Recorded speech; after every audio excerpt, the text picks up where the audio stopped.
Hello, donc là on va se faire un petit sujet pour les élèves qui sont en classe de prépa. C'est parti. Bonjour, l'idée là c'est de se faire un petit sujet pour les élèves qui sont en classe prépa, prépa commerce, petit sujet d'analyse. La première question est la suivante, pour tout entier naturel n supérieur ou égal à 2, on pose un indice n égale 1 sur n ln de n. Montrer que pour tout entier naturel k supérieur ou égal à 2, l'intégrale entre k et k plus 1 de 1 sur t ln de t dt est inférieure à 1 sur k ln de k. Bon, on va montrer ça tout de suite. Et du coup, pour répondre à la première question, je vais dire soit k un entier supérieur ou égal à 2, soit t appartenant à l'intervalle k plus 1, on a 2 inférieur ou égal à k, inférieur ou égal à t, inférieur ou égal à k plus 1. J'applique la fonction ln qui est strictement croissante sur 0x plus l'infini. Donc j'ai ln de 2 qui est inférieur ou égal à ln de k, qui est inférieur ou égal à ln de t, qui est inférieur ou égal à ln de k plus 1. Cette partie-là ne m'intéresse pas, hein, d'accord? Je l'ai mise parce qu'au départ, je sais que t est compris entre k et k plus 1, et je sais que k est supérieur ou égal à 2. Donc il n'y a que la partie ici qui m'intéresse, parce que finalement, ça va me dire que j'ai 0 supérieur ou égal, non, strictement supérieur à k ln de k, inférieur ou égal à t ln de t. Pourquoi? Parce qu'en fait, on a cette configuration-là, où j'ai 0 qui est inférieur à k, inférieur ou égal à t, et j'ai 0 qui est inférieur strictement à ln de k, inférieur ou égal à ln de t. Effectivement, ln de k est plus grand que ln de 2, qui est strictement plus grand que 0, donc j'ai ça. De la même manière, comme k est supérieur ou égal à 2, il est strictement supérieur à 0, et du coup, quand vous allez faire les produits lui et lui, lui et lui, et j'aurai le même sens. J'aurai t ln de t qui sera plus grand que k ln de k. Ensuite, une fois que j'ai fait ça, j'applique la fonction inverse. La fonction inverse, elle est strictement décroissante sur 0x plus l'infini. C'est pour ça que j'ai montré qu'on était sur 0x plus l'infini ici, là. Mais les deux termes, là, ils appartiennent à 0x plus l'infini. Et donc, la fonction inverse étant strictement décroissante sur 0x plus l'infini, le sens de l'inégalité change. Donc j'ai oublié de le marquer, hein, la justification, il faut la marquer. Et ensuite, j'ai plus qu'à appliquer la croissance de l'intégrale, c'est-à-dire que l'intégrale entre k et k plus 1 de 1 sur k ln de k dt est supérieure ou égale à l'intégrale entre k et k plus 1 de 1 sur t ln de t dt. Une primitive d'une constante, en général c'est x, et derrière je vais toujours diviser par k ln de k. Et si j'oublie la parenthèse, c'est pas bon ici. Donc voilà. Et ça sera toujours supérieur à l'intégrale entre k et k plus 1 de 1 sur t ln de t dt. Et simplement, quand vous calculez ça, valeur en k plus 1 moins valeur en k, ça vous fait 1 sur k ln de k supérieur ou égal à l'intégrale entre k et k plus 1 de 1 sur t ln de t dt. Tout simplement, première question résolue. Donc, on passe à la deuxième question. Je vais dire que pour tout entier k supérieur ou égal à 2 et pour tout entier n supérieur ou égal à k, moi j'ai l'intégrale là précédemment entre k et k plus 1 de 1 sur t ln de t dt qui est inférieur ou égal à 1 sur k ln de k. Donc par sommation ça ne bouge pas, avec la somme qui va de k à n, mais du coup ici par la relation de Chasles, j'ai l'intégrale entre 2 et n de 1 sur t ln de t dt, qui va être inférieur ou égal à la somme des 1 sur k ln de k, évidemment, pour k allant de 2 à n. Et ce terme-là, je vais le réécrire autrement, je vais dire que c'est 1 sur t sur ln de t. Pourquoi je l'ai réécrit comme ça? Parce que ici, vous reconnaissez u' sur u. Et une primitive de u' sur u, c'est ln de valeur absolue de u. Sauf que là, évidemment, comme t, il est entre 2 et n, je sais que ln de t est strictement positif, donc valeur absolue de ln de t, c'est ln de t.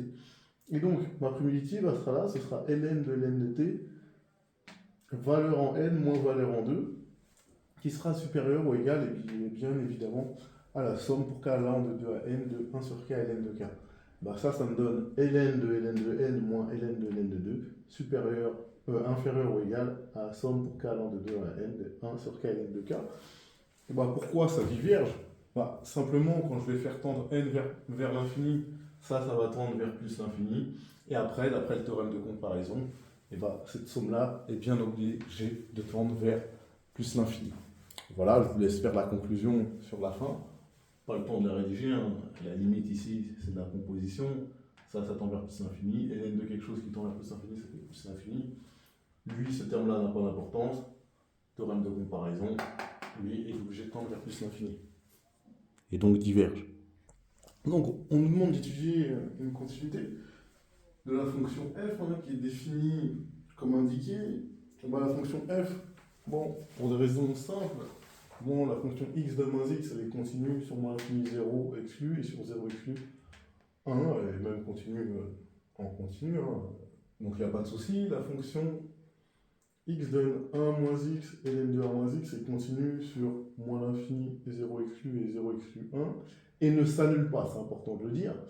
Et donc, la fonction f, elle est continue sur moins l'infini 0 et 0, 1 comme constituante fonction continue sur moins l'infini 0 et sur 0, 1 dont le dénominateur ne s'annule pas. Donc ce qu'on va étudier, c'est la continuité en 0, c'est peut-être le 0 qui pose problème, mais on va voir qu'il ne pose pas de problème en fait.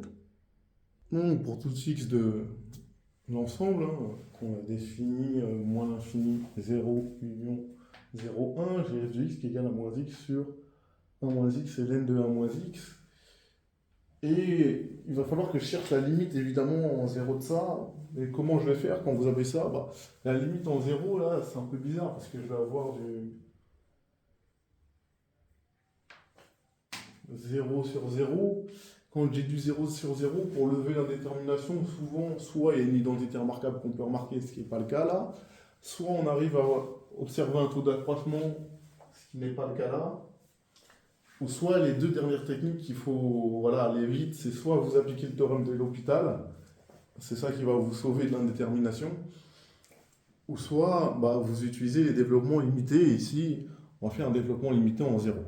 Et c'est ça qui va nous sauver. Donc là, je fais un DL d'ordre 1, déjà de ln de 1 moins x, c'est moins x plus petit o de x. Et du coup, le DL à l'ordre 1 de 1 moins x ln de x, en fait, les termes en x carré et tout ça, je ne vais pas les prendre. Et simplement, ça va me faire moins x plus petit o de x. Ici, du coup, f de x, j'ai ça. Quand je vais faire mon DL en 0. Et du coup, ensuite, je vais factoriser par moins x, évidemment.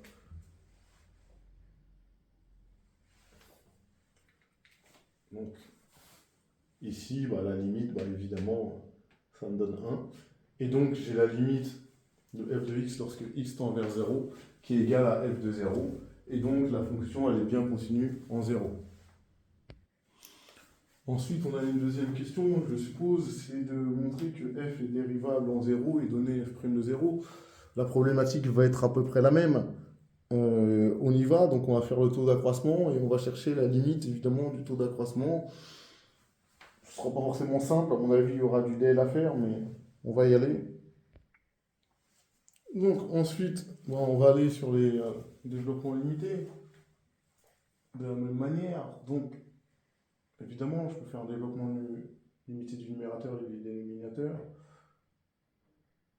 C'est pas bien important, ça ne fait pas le développement limité du quotient, mais nous, l'idée, c'est d'avoir les limites. Évidemment, ici, qu'est-ce que j'ai? D'accord? Je fais le taux d'accroissement. Alors, l'idée, c'est de chercher la limite du taux d'accroissement f de 0 plus h moins f de 0 sur h. Vous mettez au même dénominateur, tout blablabla, et on arrive là. D'accord?